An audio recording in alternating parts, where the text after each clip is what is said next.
What's up guys, welcome to your 14th 3D Studio Max tutorial, and in this tutorial we're going to be covering editable polygons. Now this is probably what you're going to use when you're making the rest of your animations from now on, actually, like character models or cars or anything actually. So let's go ahead and get right into it. Go ahead and click sphere and create a sphere, and just press W on your keyboard for the move tool and bring it up and bring it out so it's into view. There we go.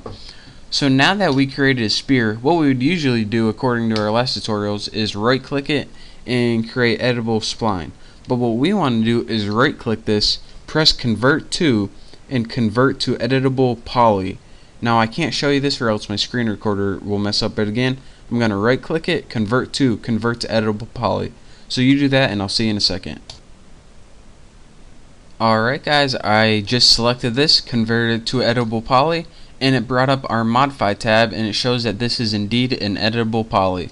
So there are two different ways that we can alter this, and that is with our modifiers, and those are things we learned before, that does weird transformations through this, or we can work with each of the individual sub-objects.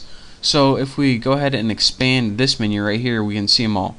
The vertex is all the points that make up the object. The edges, let me see, I could probably scroll in this one a little better. The edges are these lines. The edges are what connect the vertexes. You don't want to work with border usually unless you're doing something real specific. The poly is each one of these shapes, or each face of it pretty much. So the polys are the faces, and the last one, the elements. If you have any if you have a couple objects in here, then it's going to select the entire thing. So you don't really want to work with elements a lot. What we're going to be doing is work with poly like 99% of the time. Poly and probably polygons, so we can work with the faces. But for right now, go to vertex because that's where we're going to be working with. And let's just zoom in a little bit. Right there. And another thing I want to point out, let's just zoom in a little bit for more. Anytime we have one of these sub-objects selected, it's going to turn red. So we can select them by clicking on them. We can also click and drag to select a multiple amount, or if we want to select non-adjacent ones, we can click, hold control, click, click, and then we get like random ones if we hold down control and click.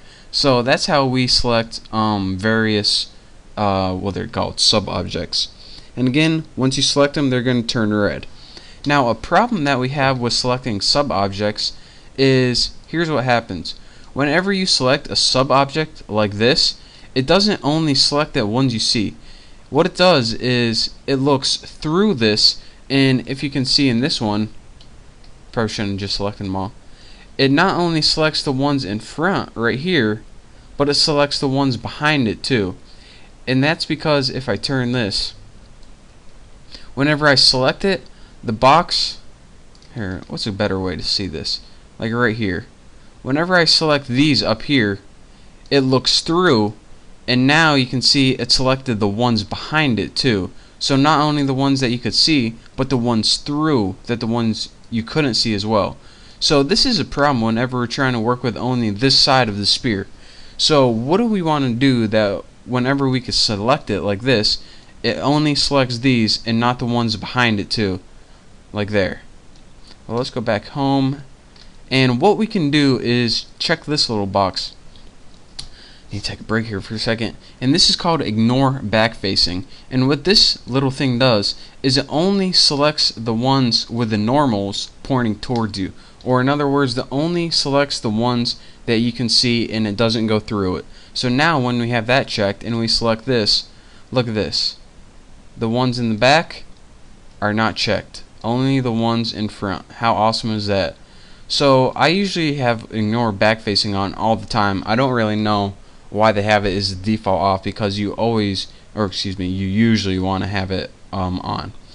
So now with those selected, let's go ahead and, well, I want to teach you guys one more thing. Another thing that you can do is grow or shrink your selection. Whenever you make a selection, like let's say we select these two vertices right here, whenever we grow, it expands our selection outward. So what's a better view for this? Let me see. Here we go. As you can see, I have 2 selected now. Then when I grow that, it has all of these selected. Then when I press grow again, it has a huge range selected right here. So I can do the opposite of that by shrinking, shrinking, shrinking, shrinking until nothing's left. So that's another way to alter your selection. But for now, let's go ahead and do something with this. I'm going to select these two right here and make sure you have ignore back facing off. Press W to get your move tool and go ahead and pull them out. So now we have this little thing popping out of our sphere right there. So now let's go down here and select, let's go ahead and select something like that one. Hold down Control, and you probably just want to work with your select object. This one, this one, this one, and this one, and this one. Now go ahead and press W again, and let's go ahead and take those and Y and move them back, like right there. So let me see how it looks. So now we got something that looks like a nose, kind of, and a mouth. And again, I'm just teaching you how to use them. I'm not making a real good animation, but I guess the only thing we need now is eyes. This pretty much looks like a jack-o'-lantern, but hey, whatever. So now in order to get eyes, here's what I'm going to do. Go back and get out of your modify panel and go to the create panel, and let's go ahead and create 2 spheres. So in your standard primitives, go ahead and create a sphere right there. That looks good. Now let's go ahead and move that up. And if we zoom out a little bit, we can move it over, up, and over, and just back a little bit to set it in his head. I gotta position this just right. Don't want to mess it up. Right there. Actually, we probably should move it over a little bit. He ain't no Cyclops. So then, after that, go ahead with this selected, hold down Shift on your keyboard, and we can move it over to this side right here, and move it back just like that. So what Shift does is create a copy of it, which you should know from the other tutorials. So now we have this little dude with the nose that we extruded using the vertices, and also the mouth, which we selected all the vertices and pushed them back. So that is your real quick tutorial on how to make a jack-o'-lantern type. Again, didn't want to really create anything this tutorial. I just wanted to show you how you can use your vertices and sub-objects to select different parts of the sphere, and move them in and out. So look at that. That is a professional looking. They should put that in a video game or something. Mr. Jack-o'-lantern. That is good. I gotta send that. Gotta put this on my resume. But anyways, thank you guys for watching. Hopefully you know how to work a little bit with editable polys now. In the next tutorial, we're going to be learning how to work with them in an advanced kind of way. So again, thank you guys for watching. Don't forget to subscribe, and I will see you next time.